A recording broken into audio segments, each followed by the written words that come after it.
ಸಕ್ಕರೆ ಕಾರ್ಖಾನೆಗೆ ಸಂಬಂಧಿಸಿದ ವಿಷಯದ ಬಗ್ಗೆ ರೈತರು ಕಲಬುರಗಿಗೆ ಸೆಪ್ಟೆಂಬರ್ 17ರಂದು ಹೋಗುತ್ತಿದ್ದ ಸಮಯದಲ್ಲಿ ಜಿಲ್ಲಾ ಪೊಲೀಸರು ರೈತರನ್ನ ತಡೆದಿದ್ದು ಬಹಳಷ್ಟು ವಿಷಾದನೀಯ ಸಂಗತಿ ಎಂದು ಕಾಳಗಿ ತಾಲೂಕಿನ ತಾಲೂಕು ರೈತ ಸೇನೆ ಹಾಗೂ ರೈತ ಸಂಘದ ತಾಲೂಕಾಧ್ಯಕ್ಷ ವೀರಣ್ಣ ಗಂಗಾಣಿ ರಟ್ಕಲ್ ಅವರು ತಿಳಿಸಿದ್ದಾರೆ. ಮುಖ್ಯಮಂತ್ರಿಯವರು ಕಲಬುರಗಿಗೆ ಆಗಮಿಸುತ್ತಿರುವುದು ಸಂತೋಷದ ವಿಷಯ. ಅವರಿಗೆ ಸ್ವಾಗತ ಮಾಡುತ್ತೇವೆ ಎಂದರೂ ಕೂಡ ಪೊಲೀಸರು ಬಿಟ್ಟಿಲ್ಲ. ಜಿಲ್ಲೆಯಾದ್ಯಂತ ರೈತರು ತಮ್ಮನ್ನ ಭೇಟಿ ಮಾಡಲು ಬರುತ್ತಿರುವವರನ್ನ ನಡು ರಸ್ತೆಯಲ್ಲಿ ಬಂಧಿಸಿರುವುದು ವಿಷಾದನೀಯ. ವರ್ಷಾನುವರ್ಷಗಳಿಂದ ನೆನೆಗುದಿಗೆ ಬಿದ್ದ ಕಂಪನಿಯನ್ನ ಮತ್ತೆ ಬಂದ್ ಮಾಡಿರುವುದು ಸರಿಯಲ್ಲ ಎಂದು ಆಕ್ರೋಶವನ್ನ ವ್ಯಕ್ತಪಡಿಸಿದ್ರು. ಕಲಬುರಗಿ ತಾವು ಆಗಮಿಸುತ್ತಿರುವುದು ಸಂತೋಷದ ವಿಷಯ. ಅವರಿಗೆ ಸ್ವಾಗತ ಮಾಡುತ್ತೇವೆ.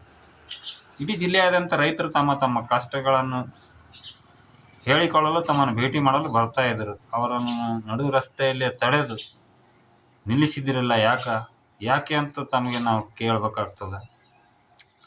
ರಾಜ್ಯದ ಮುಖ್ಯಮಂತ್ರಿ ಭೇಟಿ ಮಾಡಲು ಬರುತ್ತಿದ್ದ ರೈತರನ್ನು ವಿನಃ ಮತ್ತಾರೂ ಬರ್ತಿರ್ಲಿಲ್ಲ. ನಾವು ನಮ್ಮ ಭಾಗದ ಕಾರ್ಖಾನೆ 20 ವರ್ಷಗಳಿಂದ ನೆನಗುದಿ ಬಿದ್ದಿತ್ತು, ಪುನಃ ಪ್ರಾರಂಭ ಆಗ್ಯದ. ಭಾಳ ಸಂತೋಷ ಆಗಿತ್ತು. ಅದನ್ನೇ ನಂಬ್ಕೊಂಡು 10 ಎಕರೆ 1000 ಎಕರೆ ಕಬ್ಬು ನಾವು ಬೆಳೆದು ಕುಂತೀವಿ. ಈ ಕಟಾವಿ ಬರ್ತದೆ ಇನ್ನು 15 ದಿವಸ, 1 ತಿಂಗಳದಾಗ. ಅದಕ್ಕೆ ಹೊಣೆಗಾರ ಯಾರು ತೊಗೊಂಡು ಹೋಗ್ತೀರಿ ನೀವು? ನಮ್ಮ ರೈತರ ಪರಿಸ್ಥಿತಿ ಏನಲ್ಲ ಸ್ವಲ್ಪ ತಾವು ಭೀ ಅರ್ಥ ಮಾಡ್ಕೋಬೇಕು. ಈ ಭಾಗದ ಅಭಿವೃದ್ಧಿ ಆಗಲಿ ಅಂತೇಳಿ ಇದೊಂದು ಕಾರ್ಖಾನೆ ಪ್ರಾರಂಭ ಆಗಿತ್ತು.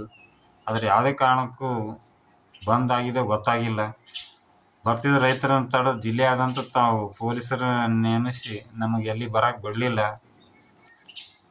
ಈ ಪ್ರಕಾರ ಮಾಡಿದ್ರೆ ನಾವು ರೈತರ ಎಲ್ಲಿಗೆ ಹೋಗ್ಬೇಕು? ಮಾನ್ಯ ಮುಖ್ಯಮಂತ್ರಿಯರು ತಾವು ನಮ್ಮ ಭಾಗದ ರೈತರನ್ನು ಕಲಬುರಗಿ ಬಂದ್ರೆ ಎಲ್ಲಿ ನನ್ನ ಕುರ್ಚಿ ಅಗಲಾಡಿಸ್ತಾರೋ ಅಂತ ತಮಗೆ ಭಯ ಇತ್ತೇನೋ ಅಂತ ನಾ ಅನ್ಕೋತೀವಿ. ಆದ ಕಾರಣ ತಾವುಗಳು ಜಿಲ್ಲೆಯಾದಂಥ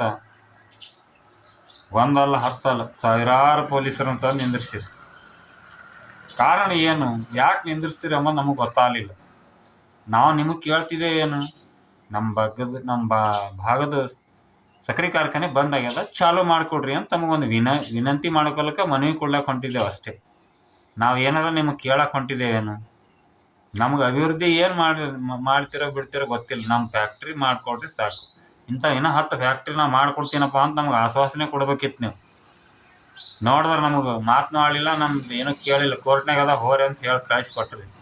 ಅದಕ್ಕೆ ತಮಗೆ ದಯಮಾಡಿ ಮುಖ್ಯಮಂತ್ರಿಯವರಿಗೆ ಮತ್ತೊಮ್ಮೆ ಮನವಿ ಮಾಡ್ಕೊತೀವಿ. ನಾವು ಈ ಭಾಗದ ರೈತರು 10 ಕೆಲಸ ಯಾವಾರ ಇದ್ರೆ ಅಭಿವೃದ್ಧಿ ಇದ್ರೆ ನಿಂದಿರ್ಸ್ರಿ, ಮೊದಲು ಈ ಫ್ಯಾಕ್ಟ್ರಿ ಕೆಲಸ ಮಾಡಿಸ್ಕೊಡ್ರಿ ಅಂತ ನಾವು ಕೇಳ್ಕೊತೀವಿ. ಕೇಳ್ಕೊಳ್ಳೋದು ಒಂದೇ, ನಮ್ಮ ಫ್ಯಾಕ್ಟ್ರಿ ಚಾಲು ಮಾಡಿಕೊಡ್ರಿ, ನಮ್ಮ ಫ್ಯಾಕ್ಟ್ರಿ ಚಾಲು ಮಾಡಿಕೊಡ್ರಿ. ಇಲ್ಲ ಅಂದ್ರೆ ನಾವು ಎಣ್ಣೆ ತೊಗೊಂಡು ಬಂದು ವಿಧಾನಸೌಧ ಎದುರು ಕುಡಿದು ಸಾಯ್ಬೇಕಾಗ್ತದೆ, ಇಲ್ಲ ಕೋರ್ಟಿನಾದ್ರೂ ಹೋಗಿ ಎಣ್ಣೆ ಕುಡಿದು ಸಾಯ್ಬೇಕಾಗ್ತದೆ. ಮೊನ್ನೆ ಬಂದ್ರಿ ನೀವು ಸಚಿವ ಸಂಪುಟ ಸಭೆ ಮಾಡಿದ್ರಿ, ಏನು ಕೊಟ್ರಿ ನಮಗೆ? ಮಾಡ್ರಿ ಅಂತ ಹೇಳಿದೇ ಮಾಡವಲ್ರಿ ನೀವು. ಮತ್ತೆ ಏನೇನೋ 100 ಸಾವಿರಾರು ಕೋಟಿ ಕೊಡ್ತೀವಿ, ಅದು ಏನು ಕೊಡ್ತಿರೋ ಬಿಡ್ತಿರೋದು ಆಮೇಲೆ. ಮೊದಲು ಇದು ಶುಗರ್ ಫ್ಯಾಕ್ಟ್ರಿ ಮಾಡೋ ಈ ನಮ್ಮ bureau report RJ32 Kannada news Kalagi.